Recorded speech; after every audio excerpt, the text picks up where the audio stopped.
Za Lumar je bilo povezovanje z Green Building Group nujno, saj sta slovenski in italijanski trg, čeprav sta mu lani omogočila kar 40% rast, preveč nestabilna. Če bi namreč ostali v kombinaciji, kot je bila do sedaj, samo s tema dvema trgoma in ekstremnim pritiskom na ceno, bi morali začeti na nek način slej ko prej spuščati ceno tudi na račun kakovosti.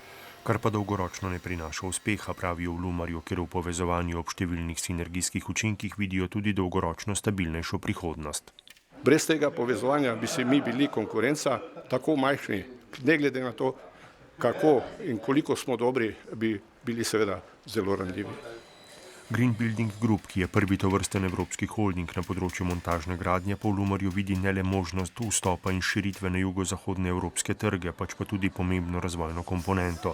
Zato mu bo tudi sam odpiral vrata na nemško govoreče trge. Wir mit der Marketingagentur schon an den ersten Prospekten arbeiten für Lumar das Passivhaus für den Verkauf in Österreich und in Deutschland. S tovrstnim pristopom pa holding, ki že danes s 660 zaposlenimi lahko letno izdela okoli 1200 objektov, namerava postati vodilni ponudnik montažnih objektov v Evropi, kjer naj bi do leta 2015 letno ustvaril okoli 300 milijonov evrov prometa.